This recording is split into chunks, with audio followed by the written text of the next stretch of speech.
Meskipun kesannya itu Jepang banget. Sebenarnya dia Indonesia. Saya pernah ikut pitching-nya dan ternyata Ekado, ya kan ada yang telur yang dibungkus sama pangsit itu ya. Itu kan namanya Ekado. Kita pikir kan itu nama Jepang ya.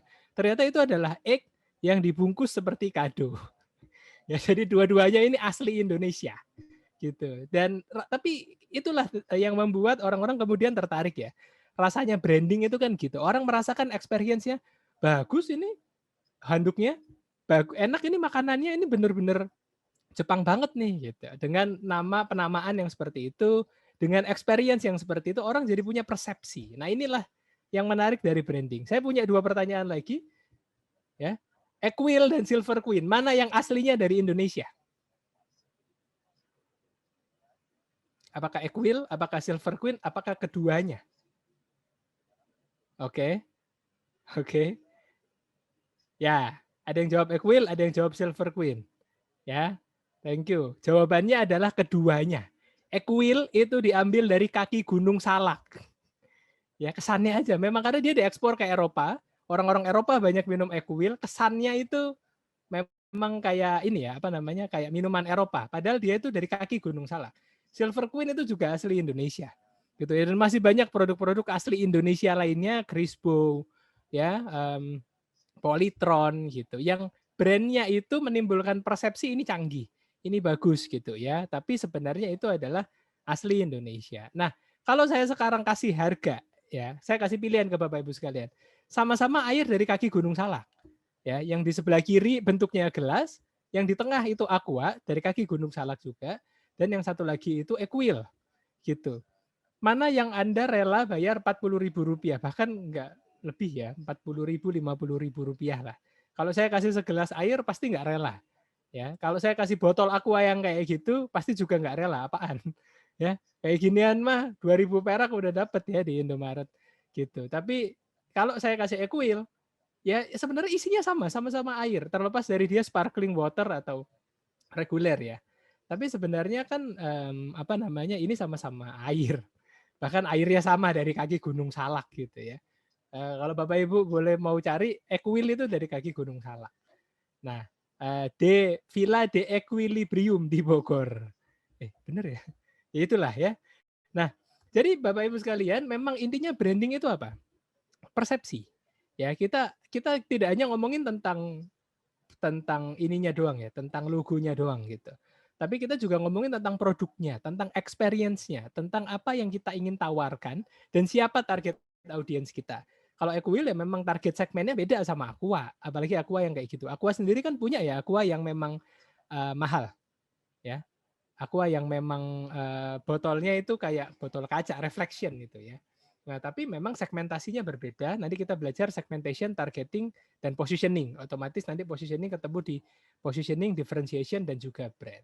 Nah, jadi Bapak Ibu sekalian, ngomong-ngomong masalah ini, kalau kita ambil dari buku Foundation of Marketing, brand itu sebenarnya kan nama, ya, desain, simbol, yang berhubungan dengan produk kita yang mengidentifikasi, oh ini loh punya kita. Dulu itu kan sapi atau hewan ternak itu dicap pakai iron, apa yang pakai besi panas itu bahwa ini punya saya gitu ya. Nah, sekarang kan capnya itu nempel di produk-produk kita. Ya, kalau kita beli di Tanah Abang kerudung, terus kita kasih merek Faizah kerudung. Nah, misalnya gitu ya. Oh, itu bisa dijual 2 kali lipat. Saya juga heran, istri saya itu kalau beli kerudung button scarf apa ya mereknya itu 300.000 gitu ya. Ngapain kerudung mahal-mahal? Cuman dia menawarkan kualitas kain yang berbeda, dia menawarkan corak yang juga mahal gitu ya, dan menawarkan experience yang berbeda. Nah, jadi sebenarnya brand ini itu persepsi. Apa yang orang persepsikan tentang merek, tentang sebuah merek ya. Oh, Hokben itu makanan khas Jepang, makanya nasinya pulen banget. Kalau itu memang diimpor. Ya, nasinya pulen banget dan dia Jepang banget, cita rasanya Jepang banget gitu. Nah, kalau itu kan akhirnya muncul persepsi gitu. Jadi sebenarnya Bapak Ibu sekalian ini kita sedang menciptakan persepsi sehingga orang-orang itu bisa memikirkan produk kita, oh ya pantes produk itu harganya segitu ya karena memang bagus. Tapi kan di balik layar sebenarnya kita yang tahu ya produksinya itu harganya HPP-nya berapa, uangnya uangnya itu modalnya berapa dan seterusnya. Nah, jadi brand itu sebenarnya it's a game of perception. Gimana Bapak Ibu sekalian kemudian membentuk persepsi masyarakat tentang brand kita. Nah, gimana membentuk persepsi ini? Kita harus tahu dulu juga siapa target audiens yang mau kita sasar, ya kan? Kadang-kadang kan kita jualan madu. Nah, madu itu kan sebenarnya tergantung kepada ininya ya, kualitasnya gitu. Ada yang memang madu untuk semua orang, tapi kan madu sebenarnya nggak buat semua orang. Ada madu yang harganya 100 gram itu 500.000, sejuta gitu. Nah, itu kan otomatis segmentasi sama targetingnya berbeda. Intinya Bapak Ibu sekalian sekarang dicoba ya. Kita biar biar biar bisa langsung ngetes gitu ya. Silakan Bapak Ibu tuliskan secara gampang ya. Secara gampang. Kira-kira nih, latihan dulu ya, latihan dulu. Kalau saya mau jual mobil Datsun Go. Datsun Go. Ya, harganya 90-100 juta. Sudah 3 seater. Kira-kira yang beli namanya siapa? Coba. Yang beli namanya siapa? Bapak Ibu sekalian bisa tulis di kolom chat. Yang beli kalau namanya Yusuf Suroso ya udah bisa kerasa ya gitu. Oke.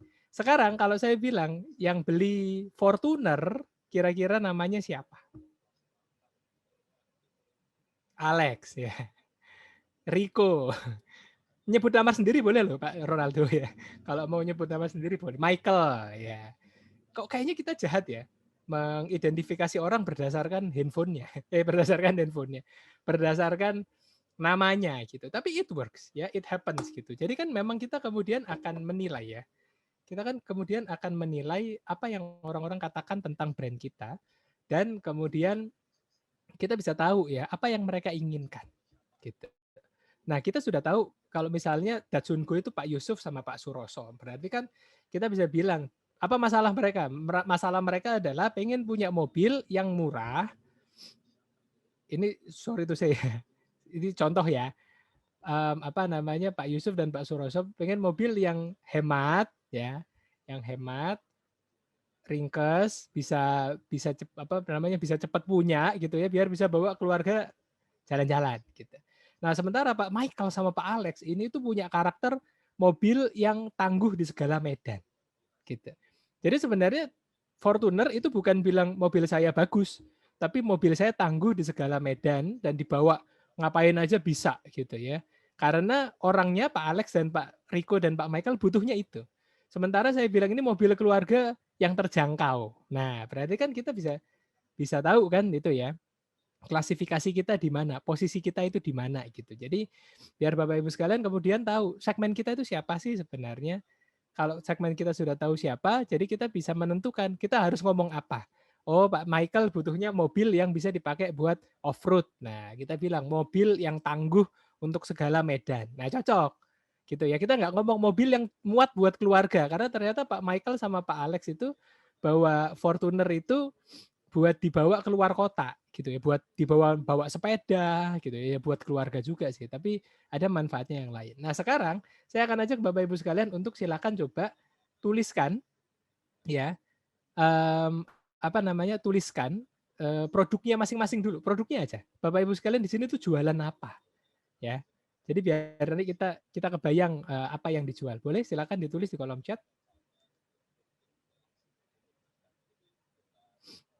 Apa produk yang dijual dan mungkin saya belum kenal gitu ya dengan produknya, boleh dielaborasi produknya itu bergerak di bidang apa gitu.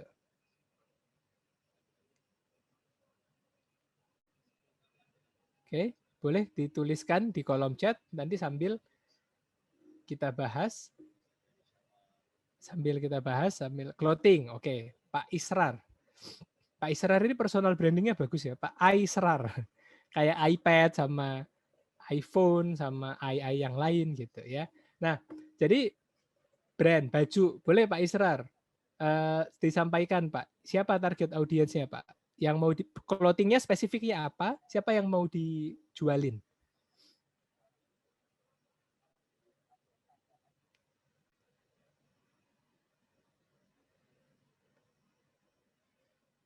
Ya, range-nya milenial. Bajunya apa Pak? Spesifik bajunya apa?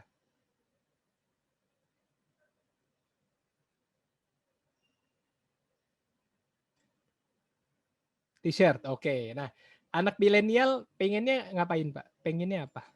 Pengennya aneka desain ya. Pengennya anak-anak milenial itu kan anak milenial itu kan ada banyak ya, Pak.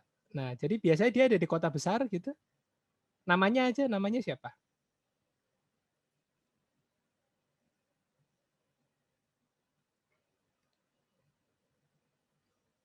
Oke.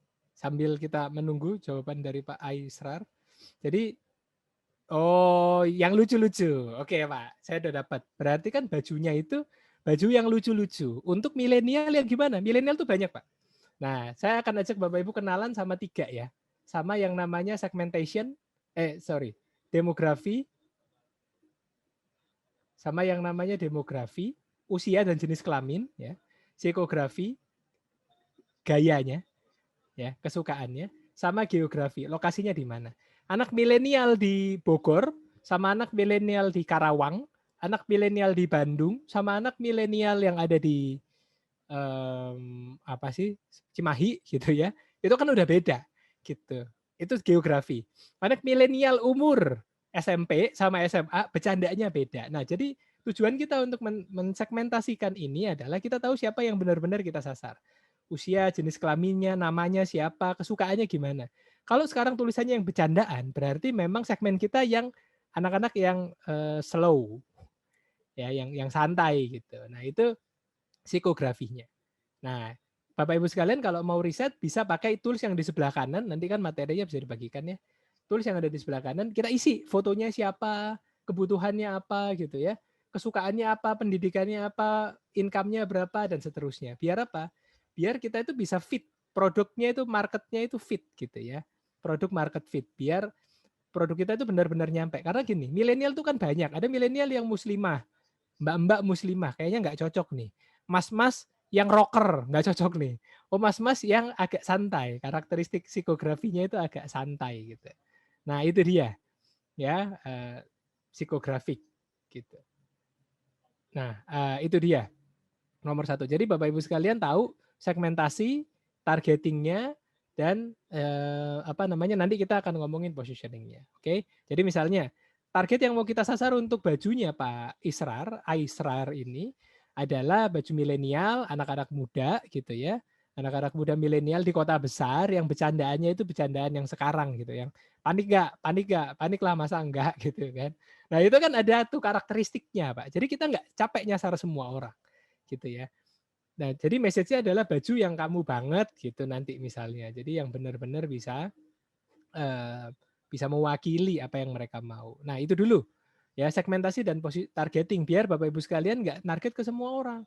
Ada yang jualan kerudung, Mas saya mau jualan kerudung, saya mau target ke semua perempuan. Nah, masalahnya adalah anak SMP gaya kerudungnya beda, anak SMA gaya kerudungnya beda, anak kuliahan gaya kerudungnya beda, ibu-ibu gaya kerudungnya beda. Nah, yang mau kita sasar itu yang mana? Anak kuliah, Mas. Yang kuliah di Purwokerto sama yang kuliah di Jakarta udah beda. Kuliah di mana? Kuliah di Jakarta. Oke. Berarti semua message kita itu akan spesifik untuk membahas gaya hidup yang relevan dengan audiens yang tadi anak kuliahan, ibu mbak-mbak muslimah yang ada di Jakarta gitu ya. Soalnya sama yang kerja aja udah beda gitu. Jadi kita bisa fokus dan nggak terlalu capek untuk memenuhi keinginan semua orang gitu ya. Nah, jadi apa namanya? Jadi itu nomor 1 Bapak Ibu sekalian kita tahu segmentasi dan targetingnya. Siapa sih yang mau kita sasar gitu ya. Kalau kita tahu siapa yang mau kita sasar, Bapak Ibu sekalian bisa lebih dalam message-nya gitu. Nah, kalau ada yang mau coba, silahkan ya, silahkan ditulis sekarang, coret-coretan aja. Produk saya jualan madu, madu saya harganya 500.000. Yang mau beli adalah orang-orang yang menengah ke atas, yang penghasilannya berapa, masalah kesehatannya apa, dan seterusnya ya. Jadi kita benar-benar tahu siapa yang kita ajak bicara. Karena branding itu kan all about perception yang akan kita tampilkan ke orang-orang ini. Nomor 1 itu. Nah, nomor 2, kita nanti akan membentuk yang namanya, contoh ya ini ya.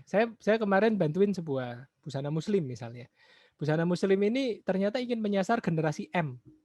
Ya, generasi M itu adalah para muslimah lelaki muslimah ya. Lelaki muslim. kok muslimah, lelaki muslim yang urban kayak gini nih, wajahnya kayak gini, ya, wajahnya bersih, anaknya ganteng, hidup di urban, duitnya banyak karena produknya itu mahal, ya, produknya itu harganya sekitar 500-an ribu gitu. Jadi kita tanya, apa yang mereka inginkan? Aku mau punya hidup yang lebih baik. Aku mau bisa keluar dari statusku sekarang. Aku mau lebih, aku mau sukses di dunia dan akhirat. Nah, kita bilang ya kan sebagai produk ini, oke, aku mau bantuin kamu. Ya, nah jadi brandingnya adalah nanti saya kasih tahu ya, akhirnya munculnya apa ya message-nya gitu. Jadi dari situ nanti kita bisa bisa bilang ke mereka bahwa ini produk yang tepat untuk Anda karena produk ini tuh premium sama seperti Anda dan bisa membuat Anda sukses di dunia dan akhirat. Nah, jadi kita benar-benar tahu siapa yang mau kita sasar. Nomor satu itu. Nah, nomor dua, ada namanya PDB, Positioning, Differentiation, sama Brand. Ya, kenapa tadi Equil itu apa namanya mahal? Positioningnya memang air minum restoran. Ini saya asal ya, gitu. Air minum restoran atau air minum premium lah. Gitu. Air minum premium. Nah itu positioningnya dia memang itu. Ya, differentiationnya apa? Botolnya bagus, ya kan? Disajikan di tempat yang bagus gitu. Disajikan di tempat yang bagus kayak resto bintang 5 gitu kan. Gitu ya. Terus ada rasa-rasa sensasi jernihnya apa sih? Saya juga kalau minum itu cuman kalau terpaksa ya, kalau nggak ada minuman yang lebih murah saya baru minum itu. Nah itu yang pembedanya dia dari Aqua, ya kan. Nah brandnya apa? Equil gitu. Nah pertanyaannya sekarang Bapak Ibu sekalian, kalau punya kerudung, ya kerudungnya apa? Kerudung misalnya ya, kerudung stylish masa kini, kerudung stylish premium masa kini, misalnya itu, ya. Misalnya itu yang apa namanya, misalnya itu yang dijadiin positioning misalnya. Differentiation-nya apa? Coraknya beda, ya kan? Bahannya lebih lembut. Nah, terus coraknya beda, bahannya lebih lembut, tempat jualannya di mall yang bagus gitu. Nah, itu differentiation-nya. Brandnya apa? Apa? Button scarf. Ya, gitu ya. Itu kerudung yang harganya 10 kali lipat di antara kerudung-kerudung di Tanah Abang. Nah, Bapak Ibu sekalian yang ada di sini untuk menentukan brand bukan cuma masalah logo tapi masalah experience. Karena masalah experience sebaiknya kita tentuin ini. Positioning kita apa?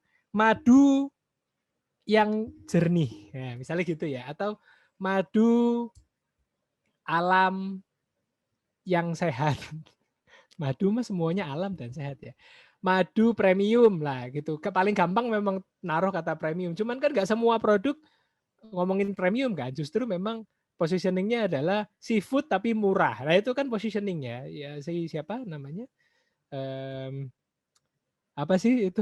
Because differentiation-nya apa? Es teh 500 perak waktu pada masanya ya gitu kan. Harganya lebih murah dan seterusnya dan seterusnya. Nah, jadi apa yang membedakan brand kita dari yang lain? Apa experience yang membuat kita beda dengan yang lain? Nah, itu differentiation. Jadi Bapak Ibu sekalian, ini PR yang harus kita temukan biar nanti ini bisa apa namanya?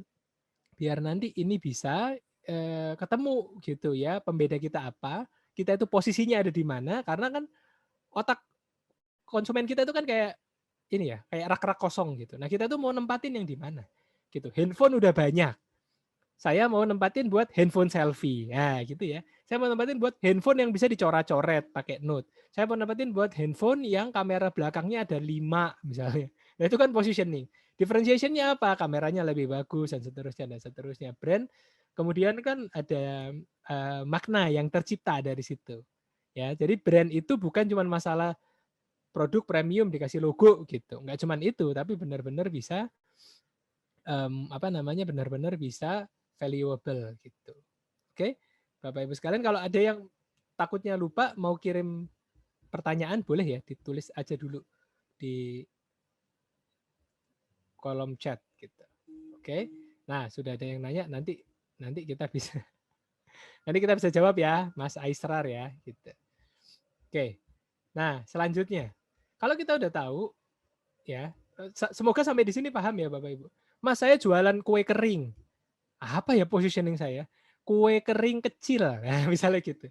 Jadi kalau biasanya kue kering itu toplesnya segini, saya mau kue keringnya cuma segini. Saya kemarin habis dikirimin hamper sama teman saya, teman istri saya, itu cuma segini doang kue keringnya. Jadi kecil-kecil gitu. Jadi enggak, kan soalnya kita kalau mau ngabisin putri salju, satu toples gede itu kan juga ini ya, juga apa namanya, juga kemudian agak ini ya, apa namanya, agak kebanyakan gitu, agak kebanyakan. Nah, jadi oke, sebentar.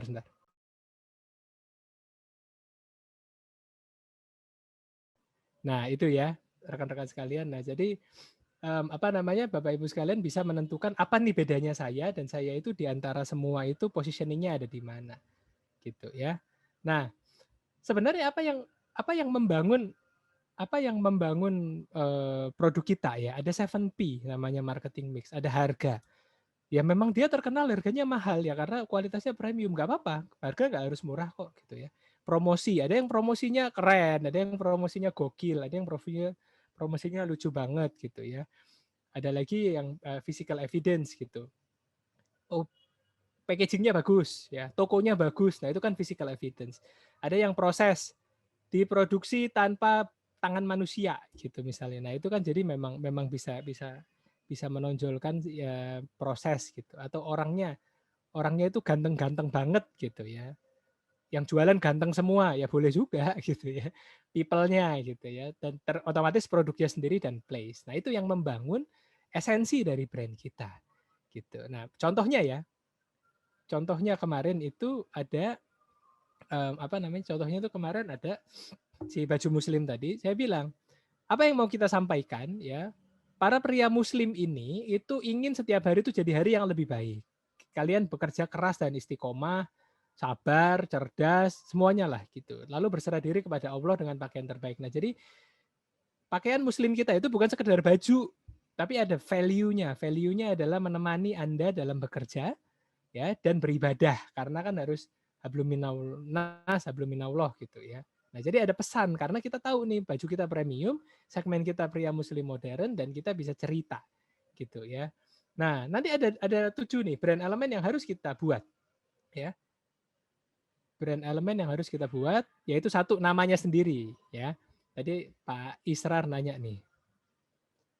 Saya Kompas, dan yang kedua SSEMPAC. Saya nggak mau iniin ya.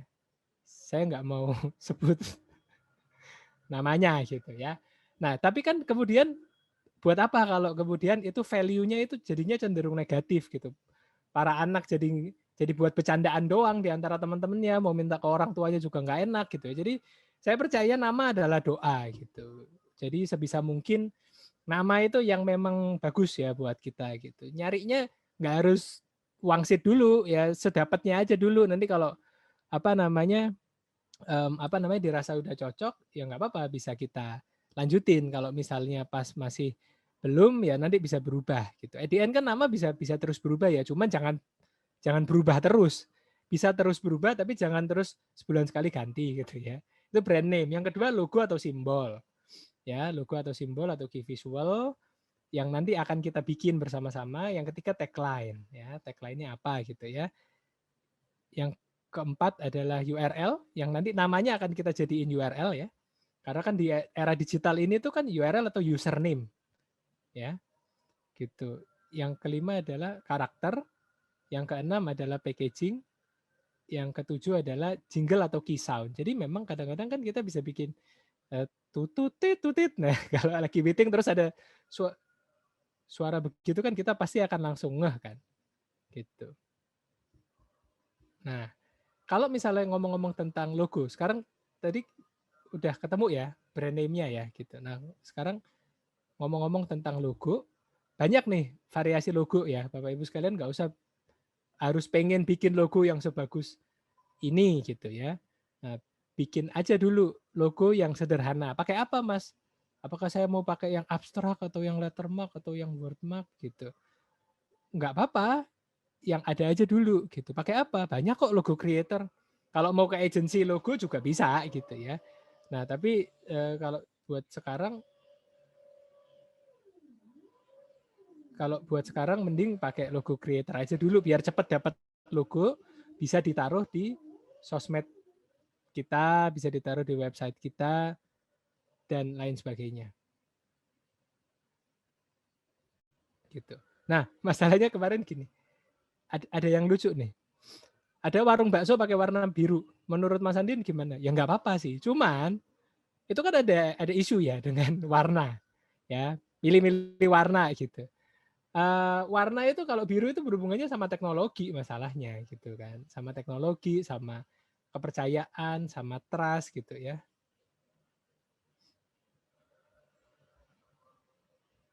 gitu. Jadi apa namanya dari situ trust, confidence sama teknologi itu biru tuh, gitu. Nah masalahnya kalau warung bakso harusnya apa? Ya apetit merah. Ya, kenapa KFC dan McD warnanya merah? Nggak apa-apa dong, Mas. Saya jadiin beda lah warung bakso warnanya biru gitu. Nah, ya nggak apa-apa sih, cuman kan jadinya aneh ya, gitu. Nah, jadi sarannya gimana, Mas? Warnanya juga sebisa mungkin melambangkan ya message yang mau dikeluarkan gitu. Nah, jadi biar nggak ini ya, apa namanya, biar juga nggak salah gitu. Nah, ini dia contohnya color emotion guide. Oke. Itu nomor 2 tadi ya, brand logo ya gitu. Nomor 3 nanti ujungnya apa? Kalau memang secara logo, secara name udah bagus ya, secara logo juga udah bagus, kita pakai itu di mana-mana ya, di IG, di website, di mana-mana. Nanti kita konsistensikan itu dan nanti kita akan masukkan itu ke dalam semua elemen komunikasi kita sehingga tercipta top of mind. Gitu. Saya soalnya kadang-kadang kan ada banyak ya brand yang sudah populer gitu, tapi kan ada banyak brand yang juga belum populer. Ya kamu kalau beli celana pendek mereknya apa? Apa ya? Gitu kan. Belum ada tuh yang top of mind gitu ya. Kamu kalau beli kemeja masih ketebak. Kamu kalau mau beli dompet mereknya apa? Nah, itu kan saya perlu waktu ya untuk bisa mengingat, oh saya maunya beli brand ini deh karena brand itu udah pasti bagus gitu. Nah, dari orang-orang yang tadinya nggak kenal brand kita, lama-lama jadi tahu juga jadi recall ya, tahu juga jadi recall juga jadinya inget gitu. Dan bahkan kalau ditanyain temennya, printer apa? HP lah gitu kan. Eh, apa namanya, tabungan apa? Digibank lah. Nah kayak gitu kan. Itu top of mind gitu. Karena apa? Orang juga kemudian udah merasakan apa namanya? Orang juga udah merasakan apa yang diberikan ya, experience apa yang diberikan dari situ. Jadi tak kenal maka tak sayang. Kalau udah kenal lama-lama ini kan nggak kenal jadi nyaman, nggak kenal jadi kenal jadi nyaman, ya udah mulai inget-inget gitu, nyaman lama-lama jadi sayang gitu ya. Itu kalau udah top of mind itu kalau udah sayang kan, kalau Bang apa Digibank, oh, langsung langsung ini gitu ya. Kalau bikin website apa Avana gitu ya. Nggak boleh lupa itu dua itu. Nah, contoh. Ada Fatih, ada Mas Zara. Ini dua-duanya saya pernah kenal dekat lah ya dengan keduanya gitu. Fatih bilang bahwa kita ini busana muslim yang man, modest, dan movement ya. Kita itu sebenarnya ingin jadi lebih baik. Dengan busana muslim itu kita bisa jadi lebih baik gitu. Nah kalau sama Zara ini comfort dan stylish gitu. Jadi mudah banget ya. Energinya mudah banget dan itu tercermin dari mana? Dari visual yang dikeluarkan di sosial media, dari foto yang dipakai, dari kata-kata yang digunakan, dari logo yang digunakan, itu kan jadi bisa keluar gitu ya, bisa kelihatan gitu. Nah, nanti dikonsistensikan tuh websitenya ya, username tadi kan, username-nya Amazara ID. Kalau di website apa? Amazara ID gitu ya. Bapak Ibu sekalian konsistensikan Facebook, Twitter, IG, LinkedIn, TikTok, YouTube, website semuanya itu sama gitu. Apa namanya, semuanya sama, linknya itu kayak gitu ya. Jadi biar biar kemudian bunyi orang juga ingat busana muslim apa? Fatih. Kalau sepatu cewek apa? Mazara gitu misalnya. Dan dia juga banyak sekali punya produk yang lain. Ya, itu juga dimasukkan ke websitenya dia. Dari tadi ya tone-nya, warnanya, ya, modelnya yang dipakai gitu. Terus kata-katanya yang dikeluarkan, websitenya Fatih Indonesia.com gitu ya. Jadi Fatih Indonesia. Ya fatihindonesia.com jadinya. Kalau amazara.id jadinya amazara.id gitu. Nah, kira-kira seperti itu rekan-rekan sekalian ya. Tujuannya apa? Yang nggak familiar jadi familiar, kalau udah familiar jadi suka, like ya. Like jadi kredibel, dipercaya, oh ya ini emang bagus nih, lama-lama jadi trust. Dan itu tidak lepas dari experience. Kalau misalnya sosmednya bagus banget, ternyata begitu dibeli tidak sebaik itu. Ya akhirnya juga jadinya nggak trust. Nanti ketemu sama AISAS ya, kalau di digital marketing ada AISAS sama ada zero moment of truth. Apapun yang dirasakan oleh orang-orang itu akan jadi bahan ya, akan jadi bahan oleh orang lain gitu. Wah, makan di sini nggak enak, rasa dagingnya kayak karet. Wah, dibaca tuh ya di Google My Business ya. Dibaca itu di sosmed gitu. Wah, yang lain yang baru mau datang nggak jadi. Ya, apaan nih reviewnya, masa dagingnya kayak karet gitu. Nah, itu ya. Apalagi sekarang di era digital ini pengguna internet makin banyak, mereka pakai internet dimanapun ya, di kamar mandi sekalipun, dan lebih aktif di sosial media gitu. Jadi kita akan memanfaatkan media digital ini biar makin banyak dikenal orang gitu ya. Kita bisa nanti Mas Fauzi akan jelasin lebih banyak ya. Kita bisa pakai ads, kita bisa bisa apa namanya, bisa bikin website, kita bisa bikin website di Avana. Kita kalau mau transaksi rekeningnya bisa pakai di GBank otomatis ya.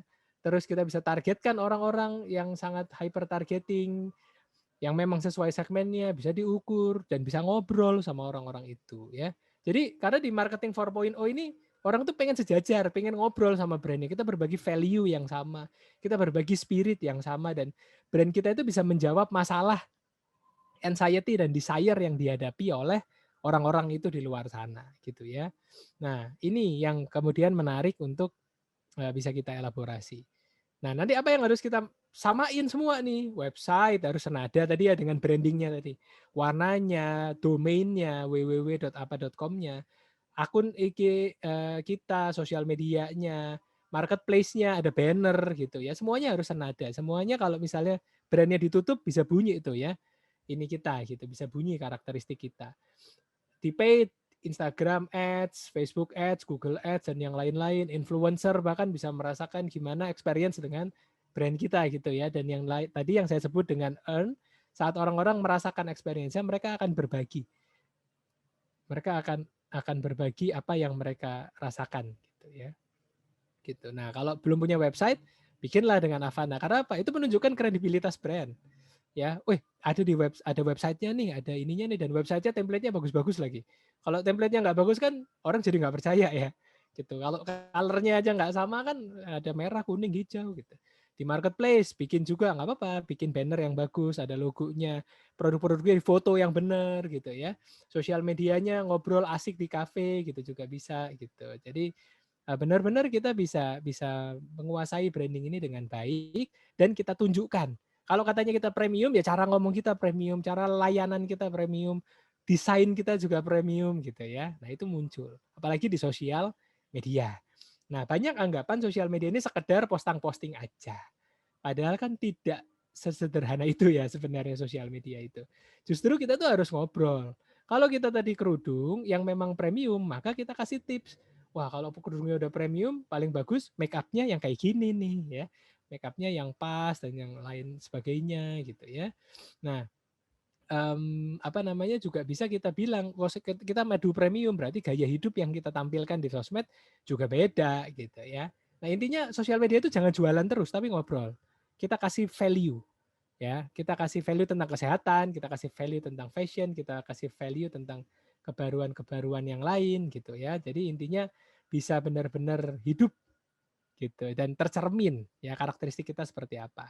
Misalnya ya di YouTube gitu ya, kita punya toko sikat sepatu ya, pembersihan sepatu, shoes cleaning. Nah, di YouTube kita bikin apa, Mas? Kita tunjukkan bahwa sepatu kamu itu dijaga loh dengan baik. Kita videoin gitu ya.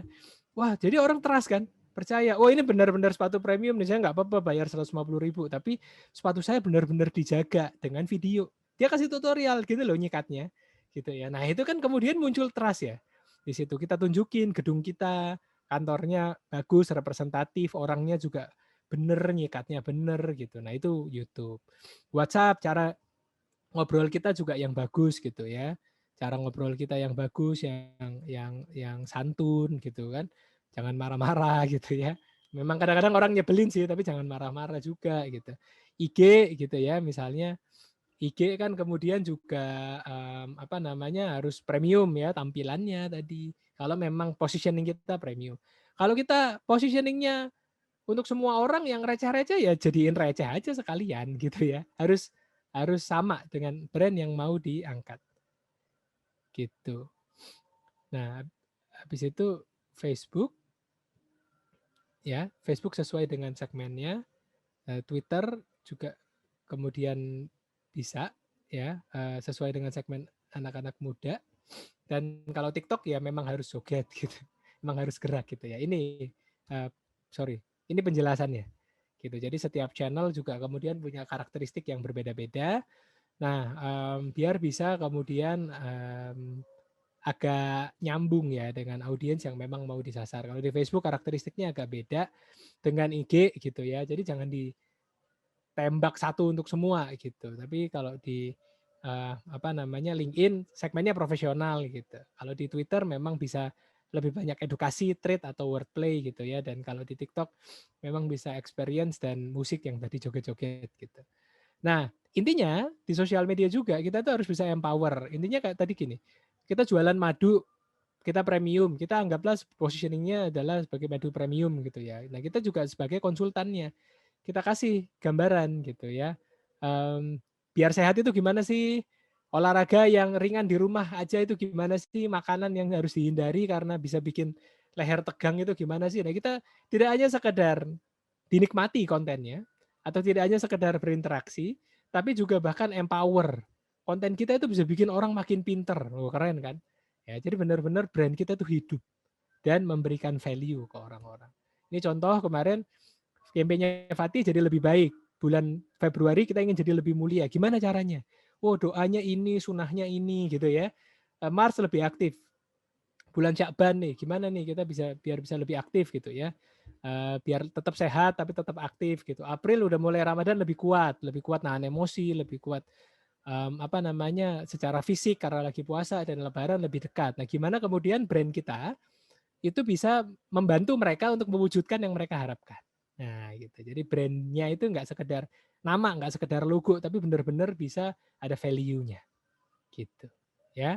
Nah, misalnya ada persona nih, wah brand saya itu seperti Faizah gitu. Ini Dian Sastro mirip sama Faizah kira-kira ya.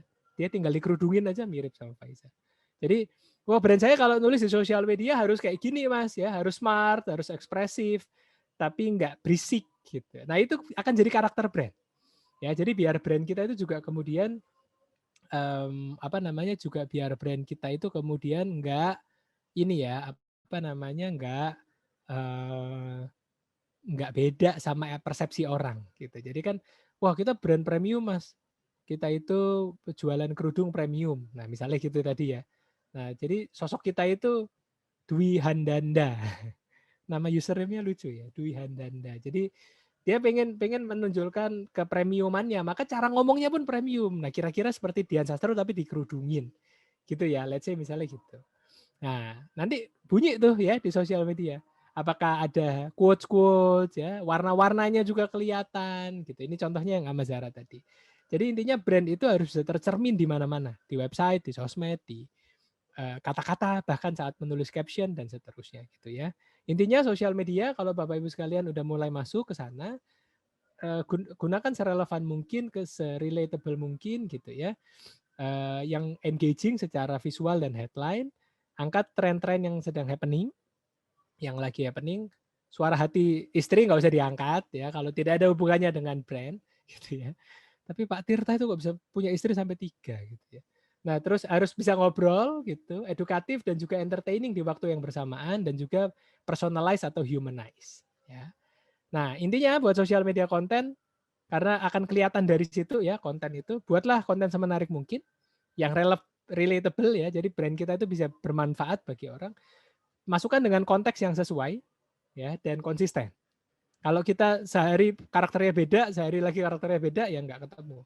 Ya, jadi karakteristiknya juga harus sama, personanya juga harus konsisten. Itu dari saya rekan-rekan sekalian, kalau kata buku tulis sinar dunia itu practice makes perfect, ya, dan experience is the best teacher. Ini buku favorit saya sejak SD, ya. Jadi latihan aja sampai kita ketemu brand yang sesuai, ya, dengan kita, dengan apa yang kita mau, dan juga bisa sesuai dengan apa yang diekspektasikan oleh user. Terima kasih, saya Andin Rahmana. Mari kita lanjut ke sesi tanya jawab bersama Faizah yang mirip sama Dian Sastro ini. Terima kasih. Waduh. Selamat sore. Thank you Mas Andin yang mirip Aldebaran. Oke, ini udah ada pertanyaan untuk teman-teman yang lain. Kalau misalkan ada pertanyaan terkait brandnya sendiri juga boleh ditanyain di kolom Q&A-nya. Ini kita bacain dulu pertanyaan dari Mas Aisrar. Minta tanggapannya Mas Andin terkait brand sepatu Kompas dan Sempak yang kemarin lagi rame gitu. Silakan Mas Andin. Ya. Kompas bagus, ya. Bagaimanapun dia memang sesuai dengan audiensnya, ya. Dia memang sudah sesuai dengan audiensnya karena memang apa namanya segmennya ya itu gitu, yang kayak gitu. Nah masalahnya kemudian yang SSEMPAC ini kok saya nggak rekomen gitu. Maksudnya gini loh, kan kemarin juga ada yang apa namanya, yang kopi mentol gitu ya. Waktu itu kan juga ada tuh siapa namanya, siapa sih Mbak-mbak? Cinta Luna. Nah itu dia. Kalau gitu hafal ya. Apa?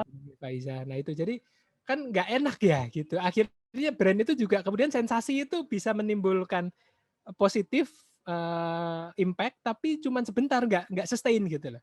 Ya kan? 10 tahun lagi, 20 tahun lagi masih ada nggak brand itu? Kok kayaknya susah bertahan karena cuman bermodal sensasi gitu. Jadi saya termasuk aliran yang cukup konvensional bahwa nama itu adalah doa, kalau bikin nama harus bagus dan harus valuable gitu. Jadi mending nggak heboh ya, tapi maknanya dalam, mending gitu.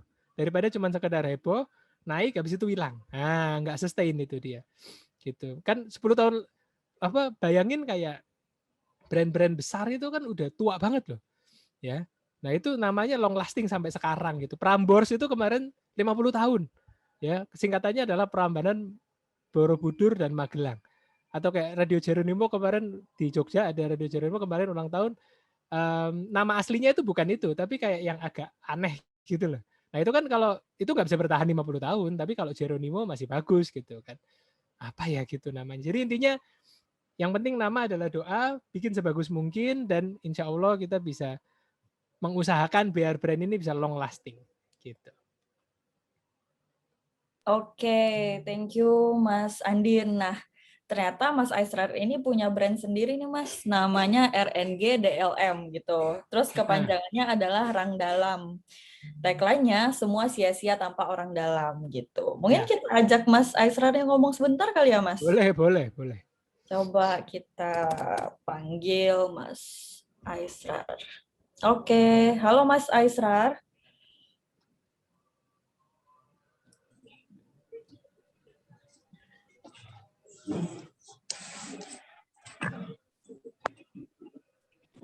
Halo Mas.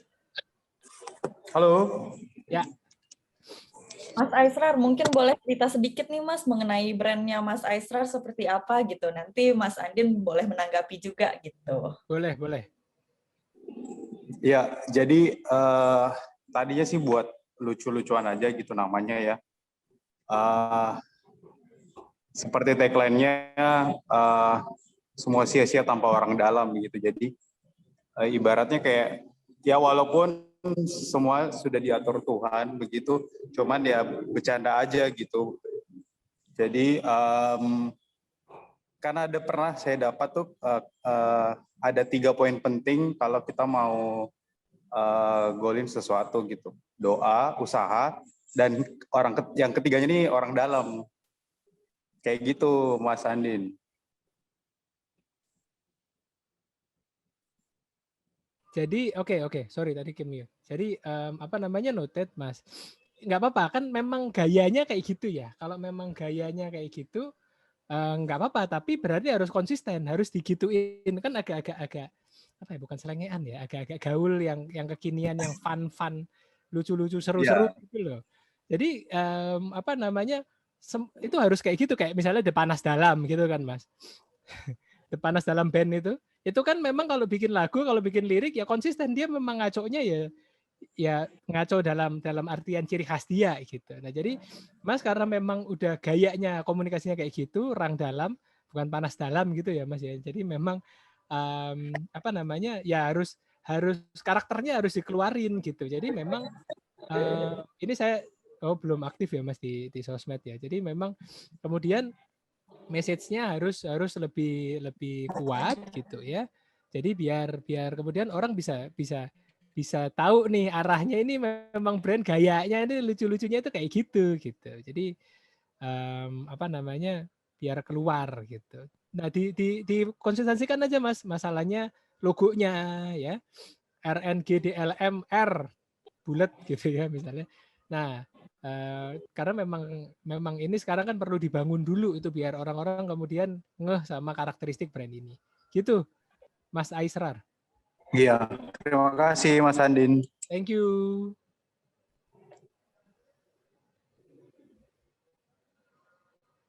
Sekarang kamu yang ke mute, Faiza. Kebiasaan.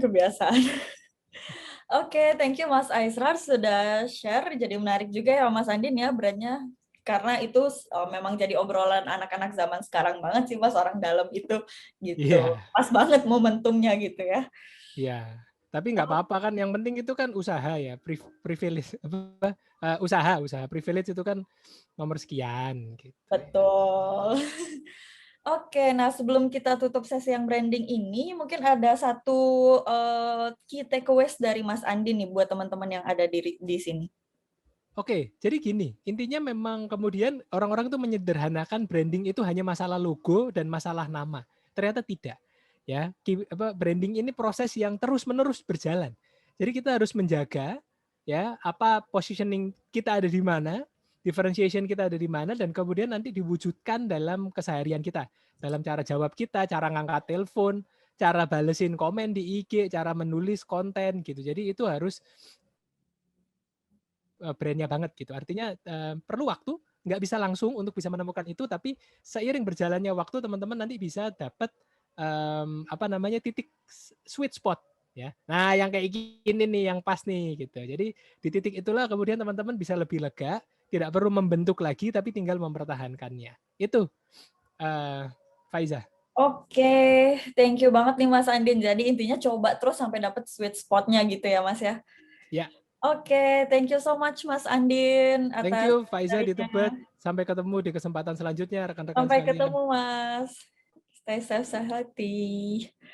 Oke, selanjutnya kita tadi udah bicara nih mengenai branding. Branding itu apa? Seberapa pentingnya brand untuk sebuah bisnis gitu ya. Nah, selanjutnya dari Mas Fauzi nih bakal membahas nih untuk ads-nya itu bakal gimana nih untuk membantu. Jadi ada banyak komponen sebenarnya yang membuat bisnis itu sukses. Ada branding, ada ads dan lain-lain. Nah, sekarang kebetulan kita mau bahas tentang ads-nya. Silakan Mas Fauzi. Ya, halo Faiza dan teman-teman semua ya. Ya, kenalin. Jadi untuk hari ini sebenarnya saya akan menyampaikan mengenai gimana teman-teman bisa berbisnis di platform digital gitu. Karena mungkin banyak ya teman-teman yang sudah mulai berbisnis gitu ya. Awalnya mungkin dulu mulainya dari offline gitu ya. Mulai dari offline, tapi semenjak pandemi gitu, kok kayaknya ngerasa offline tidak bekerja dengan baik lagi gitu. Karena orang-orang mungkin sudah mulai bertransaksi melalui platform-platform online. Nah, makanya kali ini saya akan membahas mengenai gimana caranya sehingga teman-teman bisa berbisnis di platform digital. Nah, ya kenalin, saya Fauzi Ananta. Kebetulan saya sekarang sebagai freelance digital marketing consultant ya, dan klien saya sudah cukup banyak selama 3 tahun terakhir. Jadi di sini nanti saya akan menyampaikan gimana caranya teman-teman bisa sukses nih berbisnis melalui platform digital. Nah, pertama-tama mungkin kalau kita ngomongin jualan online gitu ya. Jualan online kan sebenarnya funnels ataupun channels-nya gitu cukup banyak. Nah, channels yang pertama itu misal teman-teman langsung jualan dari media sosial gitu. kalau teman-teman langsung jualan dari media sosial, mungkin banyak teman-teman yang ngerasa, oh kalau kita jualan di IG nih, di Instagram kan dia di caption-nya nggak bisa ngasih link gitu ya.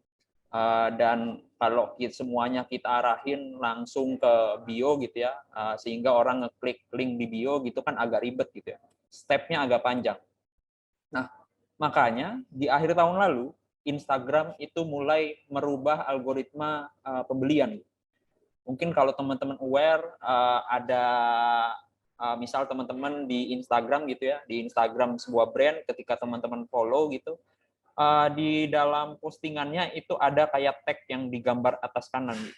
Jadi orang bisa langsung ngeklik fotonya, terus orang bisa langsung beli dari Instagram langsung. Nah, ini kan sebenarnya sebuah terobosan baru ya, yang namanya adalah Instagram Shopping. Nah, di Instagram Shopping ini teman-teman terutama ketika menggunakan Instagram gitu, calon pembeli teman-teman itu bisa membeli dengan sangat mudah. Karena dia nggak perlu ngeklik bio, dia nggak perlu ngeklik ngetik ulang link dari caption gitu, tapi dia tinggal ngeklik foto, terus dari foto dia langsung check out gitu.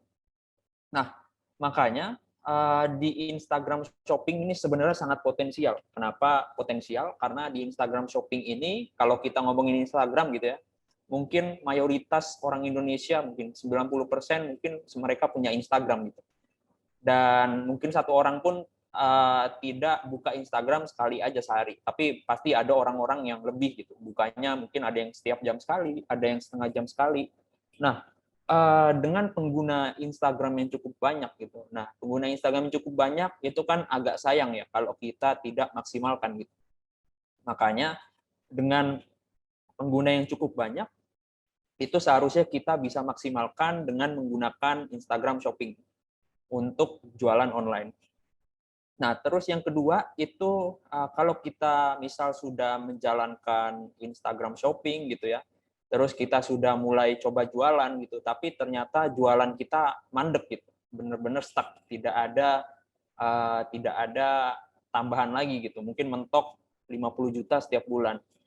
Nah, step selanjutnya yang bisa kita lakukan adalah kita bisa mulai menggunakan Facebook ataupun Instagram Ads.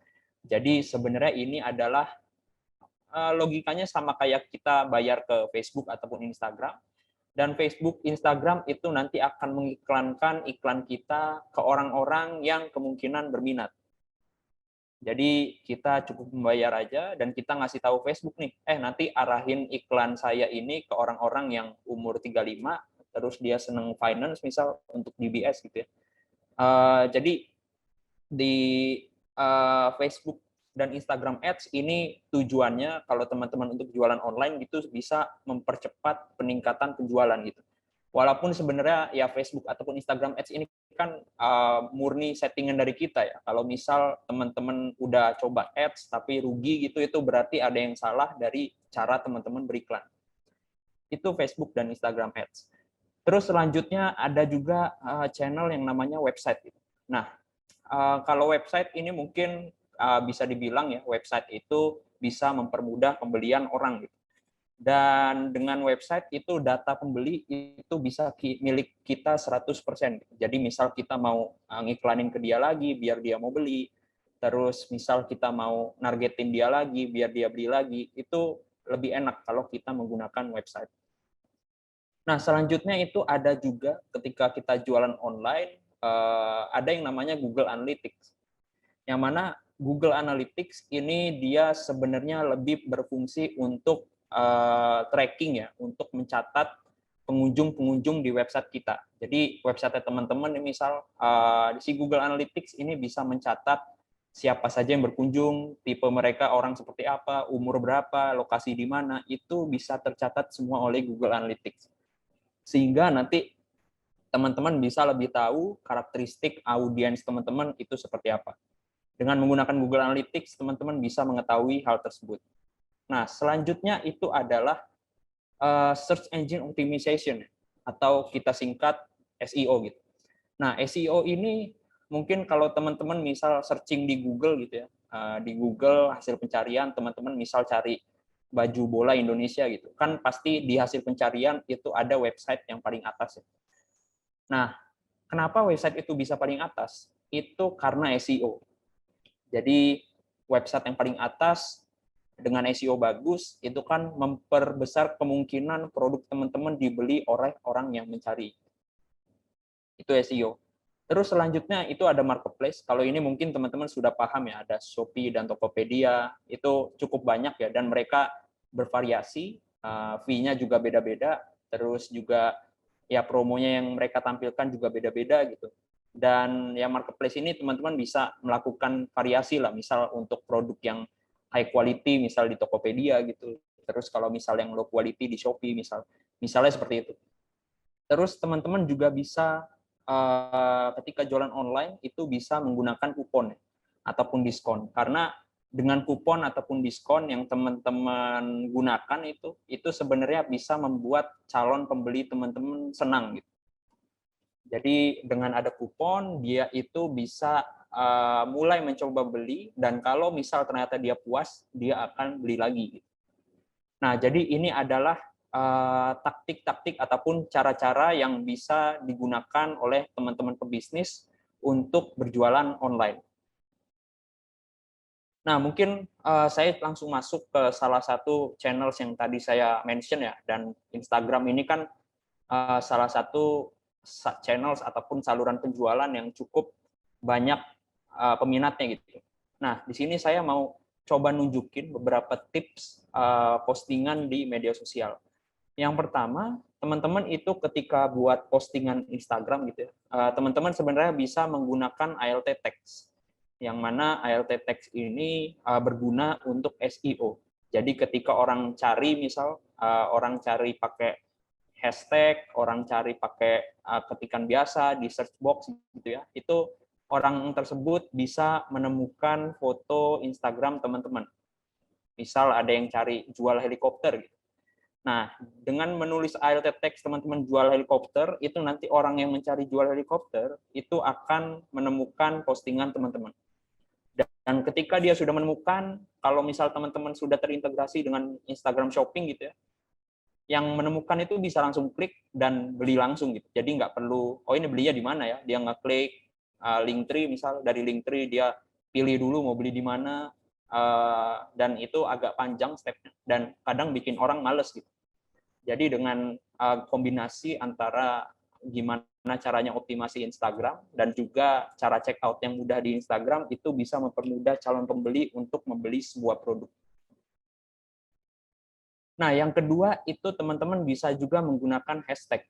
Nah, hashtag ini ya kalau orang kan pasti di Instagram banyak ya yang mencari produk menggunakan hashtag.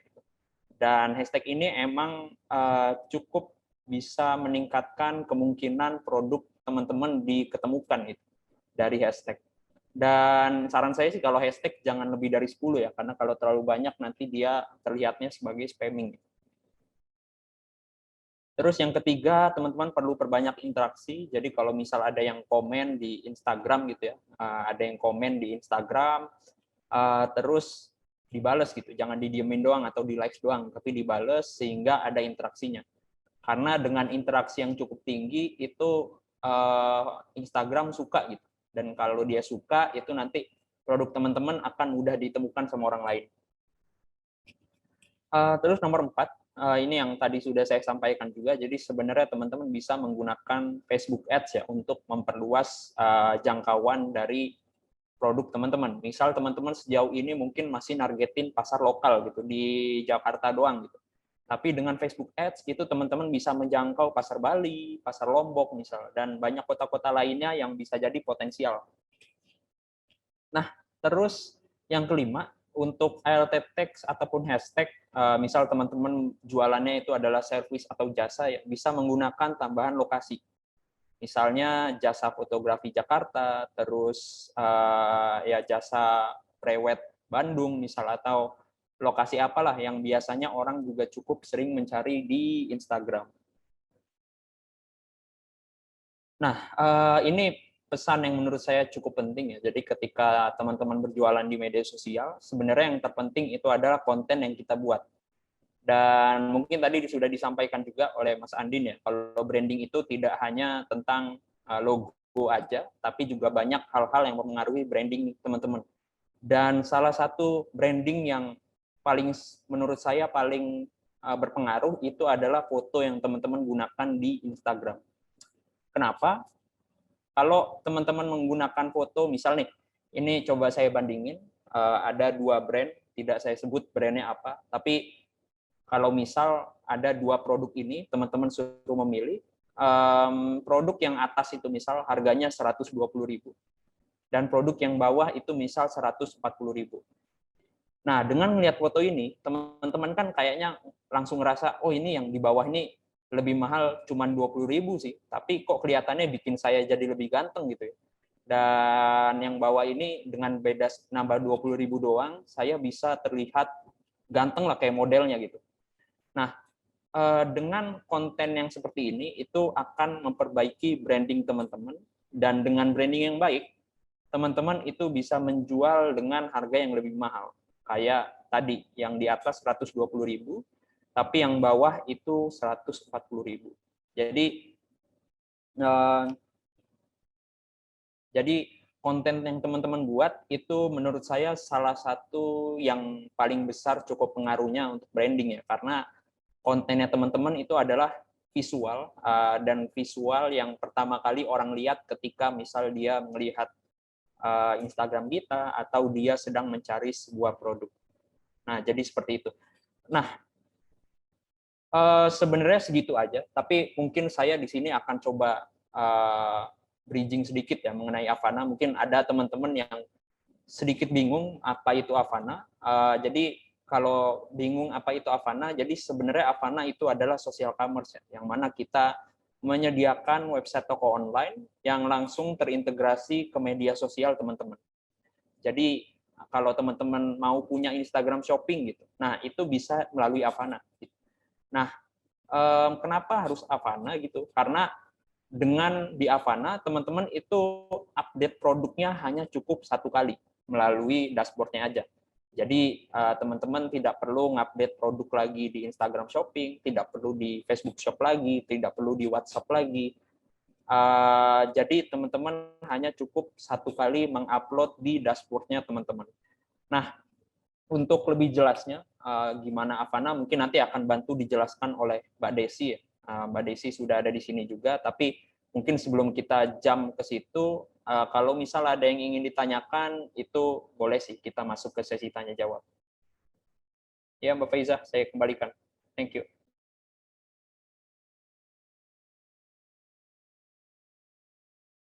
Oke, thank you Mas Fauzi. Jadi tadi udah ada ini ya materi dari branding juga yang bisa langsung diaplikasikan ke Instagram Shopping yang tadi Mas Fauzi jelaskan juga gitu. Teman-teman kalau ada yang mau tanya boleh langsung di kolom Q&A-nya. Ini ada satu pertanyaan nih Mas Fauzi dari Yeni Valentin, katanya kalau IG yang mencantumkan harga sama enggak lebih bagusan yang mana? Gitu. Oke, sebenarnya ini tidak ada yang baku ya, lebih bagus mana. Tapi biasanya yang mencantumkan harga itu biasanya adalah produk-produk bekas gitu, yang biasanya mencantumkan harga. Jadi yang use produk itu biasanya mencantumkan harga. Terus sebenarnya harga itu sendiri kalau itu bisa teman-teman gunakan misal ada promo ya. Jadi misal ada promo besar-besaran untuk menarik orang mau beli, kan itu kita perlu masukin harga. Misal harga awalnya 150.000, terus kita kasih promo jadi 75.000. Nah, hal-hal seperti itu yang bisa teman-teman gunakan sebagai gimmick.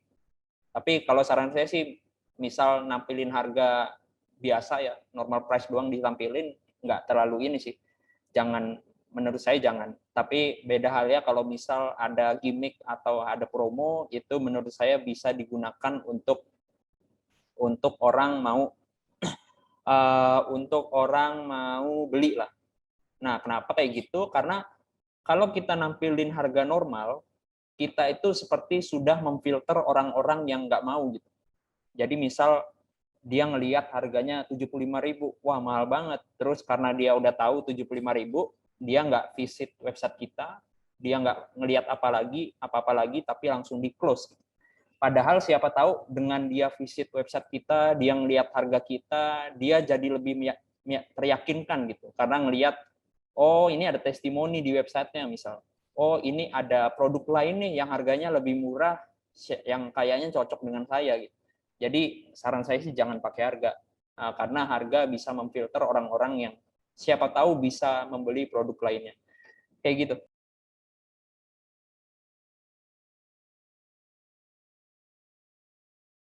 Masih ke-mute. Oke. Sorry tadi bad connection jadi kayak nge-freeze gitu sebentar pas di akhir. Oke, jadi saran dari Mas Fauzi itu sebaiknya tidak mencantumkan harga karena itu kita bisa kayak ngefilter sendiri si calon pembelinya ya, jadi mereka langsung skip gitu. Oke, nah terus selanjutnya as mention tadi oleh Mas Fauzi bahwa Avana juga provide nih fitur-fitur yang membantu teman-teman untuk berjualan di Instagram gitu. Nah, nanti untuk lebih detailnya bakal dijelaskan oleh Mbak Desi. Silakan Mbak Desi.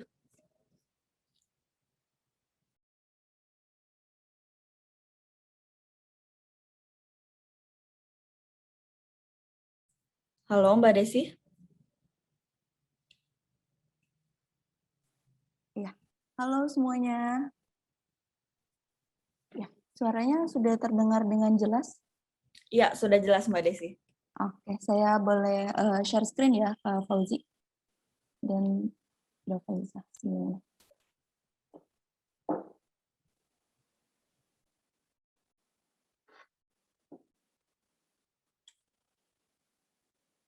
Oke, untuk screen-nya sudah muncul ya?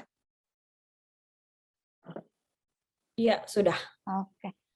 Sebelumnya, perkenalkan, saya Desi Nur Aziza, saya dari tim CS Avana Indonesia. Di sini saya akan bantu memaparkan sedikit lebihnya mengenai highlight fitur dari Avana sendiri ya, teman-teman di sini. Nah, bisa kita mulai untuk Avana sendiri, Avana Social Commerce sendiri ini apa sih? Avana adalah platform social commerce di mana Avana ini bisa membantu nih para brand owner untuk mendapatkan sales channel tambahan gitu. Selain dari sales channel yang biasa mereka gunakan, di sini Avana akan terintegrasi dengan sosial media tentunya. Yaitu ada apa aja sih sosial medianya? Ada Facebook, Instagram, Messenger, lalu web store untuk toko online, WhatsApp, Line, Telegram, dan kedepannya akan ada marketplace gitu. Selanjutnya dengan Avana juga di sini kita bisa mengenerate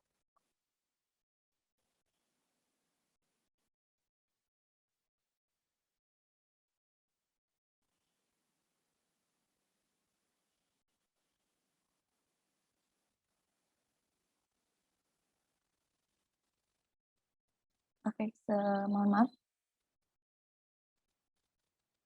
Oke, selanjutnya di sini juga dengan Avana kita bisa membantu para reseller di mana merchant-merchant atau brand owner sendiri sudah memiliki reseller, kita bisa generate income dari reseller itu sendiri di mana kita bisa bantu discovering nih brand tersebut dengan mempromosikan bisnis-bisnisnya menggunakan aplikasi yang sudah dimodified secara mudah gitu dengan platform Avana-nya sendiri.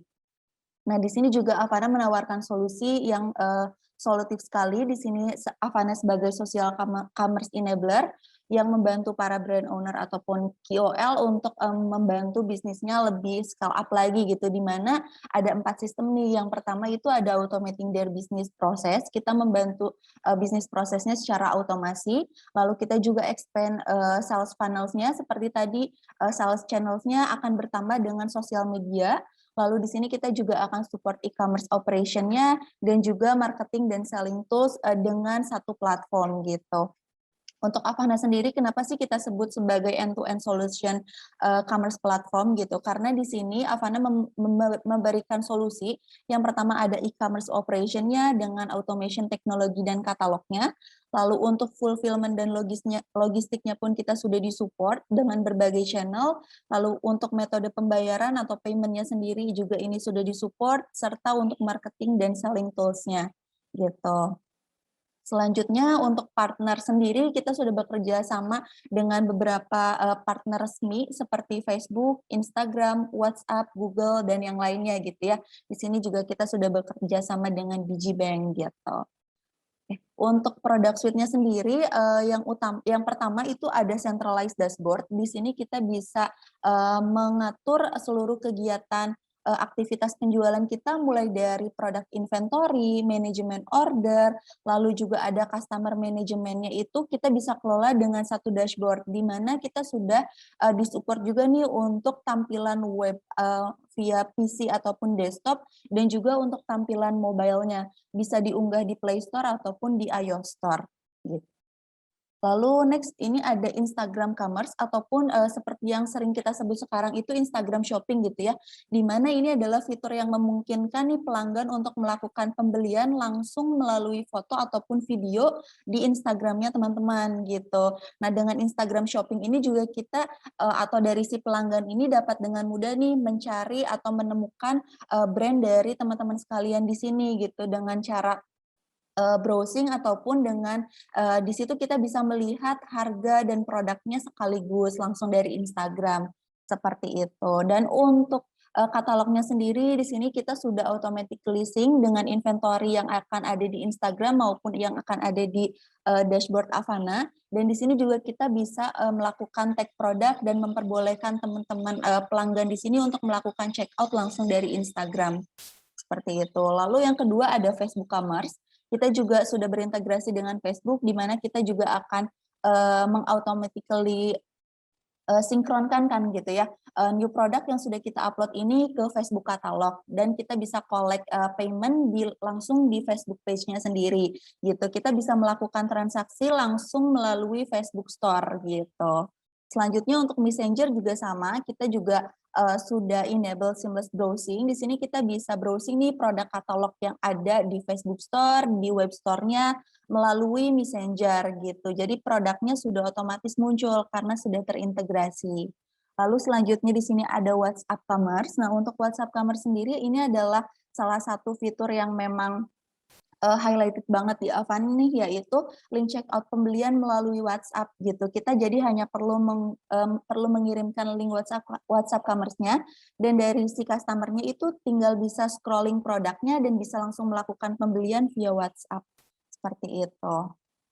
Ini untuk overview-nya mungkin saya bisa coba tampilkan juga.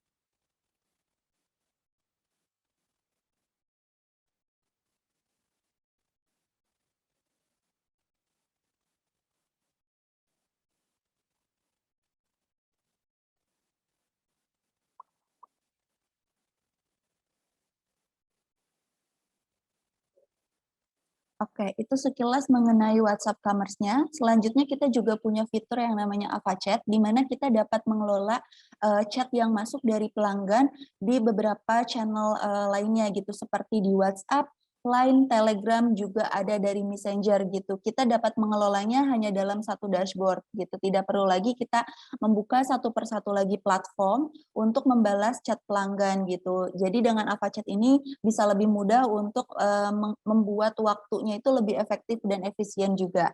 Seperti itu. Lalu untuk AvaChat highlight-nya di sini juga kita seperti tadi ya, kita bisa memanage aktivitas chat dari Facebook Messenger, WhatsApp, Line, dan Telegram hanya dalam satu dashboard. Lalu di situ juga kita bisa langsung melakukan order, payment, dan kita bisa share shipment tracking-nya lewat social chat yang tadi melalui AvaChat seperti itu. Lalu untuk selanjutnya untuk payment-nya sendiri kita sudah didukung oleh beberapa payment method yang familiar untuk teman-teman sekalian, mulai dari BCA dan yang lainnya. Lalu selanjutnya di sini ada logistik integration-nya pun kita sudah didukung dengan kurir-kurir lokal gitu ya, nasional. Di sini mulai dari JNE sampai same day delivery, GoSend dan juga Grab Express. Lalu selanjutnya fitur yang lainnya di sini ada SEO seperti yang tadi sudah disampaikan oleh Mas Fauzi juga nih ya. SEO sendiri adalah search engine optimization yang membantu nih toko online atau websitenya ini ada di pencarian teratas Google ketika orang mencari produk yang dengan kata kunci yang sudah kita set up sebelumnya.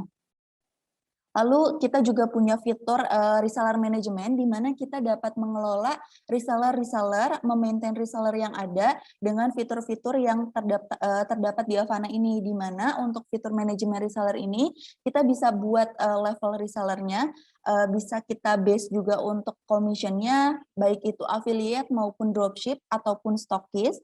Nah, kita bisa invite reseller-reseller kita ini ataupun stokis ini hanya dengan invitation by email ataupun by link juga. Selain itu juga kita bisa memonitor nih reseller-reseller kita terkait dengan performance-nya gitu. Kita bisa tahu reseller A dan reseller B bagus mana nih performance-nya gitu. Dan kita bisa dengan adanya fitur tersebut kita bisa berikan reward untuk reseller-reseller yang memang sudah berkontribusi baik gitu untuk penjualan di toko kita. Seperti itu. Selanjutnya juga untuk secara simpelnya, Avana sendiri sudah auto invoicing. Di sini sistemnya sudah otomasi by system untuk membuat dan mengirimkan invoice untuk seluruh orderan yang masuk, baik itu dari website maupun lewat integration sosial medianya. Lalu kita juga sudah didukung dengan fitur Google Analytics, di mana kita bisa tahu nih, bisa melihat juga traffic dari website toko online kita, ataupun kedepannya kita akan melakukan iklan gitu. Selanjutnya juga untuk Facebook Ads, kita didukung dengan fitur Facebook Pixel yang sangat membantu dan memudahkan untuk Facebook Ads optimization-nya sendiri. Gitu. Lalu selanjutnya ada promotion, seperti yang tadi sudah disampaikan juga, kita punya salah satu fitur untuk membuat atau customize kupon yang akan membuat customer kita lebih tertarik dan membeli produk kita melalui website ataupun toko online kita. Seperti itu, kurang lebih yang bisa saya sampaikan. Saya kembalikan ke Mbak Faiza. Terima kasih.